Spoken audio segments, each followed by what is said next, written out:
కేవలం ఆ డిస్టిలరీలకు ఆర్డర్స్ ఇవ్వడం ద్వారా వాళ్ళ దగ్గర తీసుకున్న 12% లేదా 20% కమిషన్లకు సంబంధించిన 3,600 కోట్ల రూపాయల చుట్టూనే సిట్టు దర్యాప్తు జరుగుతోంది అనేది ఇప్పటి వరకు ఉన్నది. చాలామంది అంటుండేవాళ్ళు ఈడీ రావట్లేదు అని.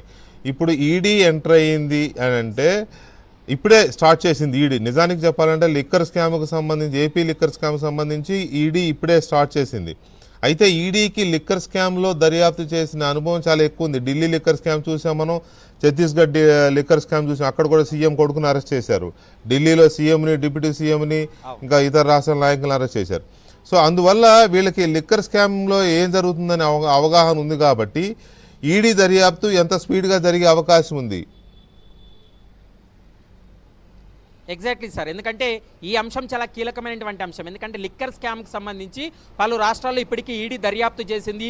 ఒకవైపు సిబిఐ ముందుగా దర్యాప్తు జరిపి ఇన్వెస్టిగేషన్ అంతా పూర్తి చేస్తున్న క్రమంలో ఈడీ ఎంటర్ అయిన తర్వాత సిబిఐ కంటే ముందే ఈడీ అధికారులు చాలామందిని అరెస్టులు చేసి జ్యుడిషియల్ రిమాండ్ కూడా తరలించినటువంటి సందర్భాలు మనం చూసాం.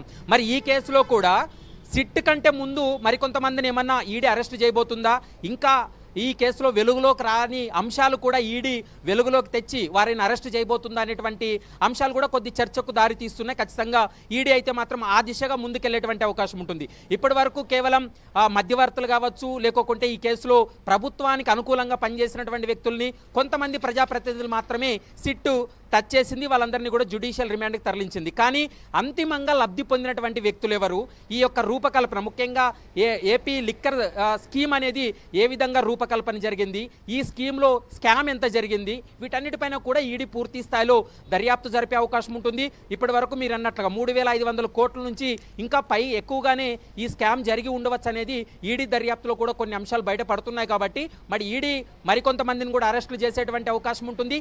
అంతిమంగా లబ్ధి పొందినటువంటి వ్యక్తి ఎవరు, ముఖ్యంగా వీళ్ళకి అనుకూలంగా ఈ లిక్కర్ పాలసీని మార్చుకున్నటువంటి సందర్భంలో ఎవరెవరి పాత్ర ఎంత ఉంది, మరోవైపు డిజిటల్ అమౌంట్ అంటే డిజిటల్గా వీళ్ళు ఎక్కడా కూడా అమ్మకాలు చేయలేదు, కేవలం క్యాష్ రూపంగానే డబ్బులు తీసుకున్నారు. కాబట్టి డిజిటల్ పేమెంట్ సిస్టాన్ని ఎందుకు ఏపీలో వీళ్ళు అమలుపరచలేదు అనేటువంటి అంశాలపైన కూడా అనేక అనుమానాలకు తావిస్తుంది. కాబట్టి వాటిపై కూడా పూర్తి స్థాయిలో విచారణ జరుపుతుంది.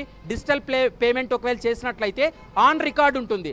అలా కాకుండా వీళ్ళు ఓన్లీ క్యాష్ రూపంలో కూడా అమ్మకాలు చేశారు, కొనుగోలు చేశారు. కాబట్టి వాటికి సంబంధించి కూడా సుదీర్ఘంగా ఈడీ దర్యాప్తు జరిపి ఈ కేసులో సిట్ విచారణలో వెలుగులోకి రాని అంశాలు కూడా ఈడీ దర్యాప్తులో వెలుగులోకి వచ్చేటువంటి అవకాశం అయితే కనపడుతుంది. గతంలో జరిగినటువంటి ఢిల్లీ లిక్కర్ స్కామ్ కావచ్చు, ఛత్తీస్గఢ్ లిక్కర్ స్కామ్ కావచ్చు, బెంగళూరులో ఒక లిక్కర్ కేసుకు సంబంధించినటువంటి విచారణ కూడా ఈడీ చేసింది. కాబట్టి అదే ప్రొసీజర్లోనే ఈసీఐఆర్ నమోదు చేసి PML act, prevention of money laundering act కింద కేసు నమోదు చేసి ఒకవైపు ఇన్వెస్టిగేషన్ కొనసాగుతుంది. ఈ వారం రోజుల వ్యవధిలోనే ఈ కేసులో చాలా కీలక పురోగతి ఉండే అవకాశం ఉంటుంది. ఈ వారం రోజుల్లోనే మరికొంతమంది రాజకీయ నేతలకు కూడా నోటీసులు ఇచ్చేటువంటి అవకాశాలు అయితే స్పష్టంగా కనపడుతున్నాయి sir. Right, thank you very much Praveen, updates ఇచ్చినందుకు. ఇక ఈ ఈడీ దర్యాప్తు ఎలా సాగే అవకాశం ఉంది, ఇంకా దీన్ని ఎంతవరకు ఎక్స్పాన్షన్లోకి వెళ్తారు అంటే ఈ దర్యాప్తుని కేవలం డిస్టిలరీల దగ్గర కమిషన్లు తీసుకున్న 3,600 కోట్లు కాకుండా మొత్తం నగదు లావాదేవీలు జరిపారు, డిజిటల్ లావాదేవీలు లేకుండా, అలాగే నకిలీ లిక్కర్, స్పూరియస్ లిక్కర్ అమ్మారు జనానికి, ఇటువంటి వాటి మీద కూడా దృష్టి పెడతారా? ఈ అంశాలను కూడా కొంచెం డీటెయిల్గా డిస్కస్ చేద్దాం ఒక చిన్న బ్రేక్ తర్వాత.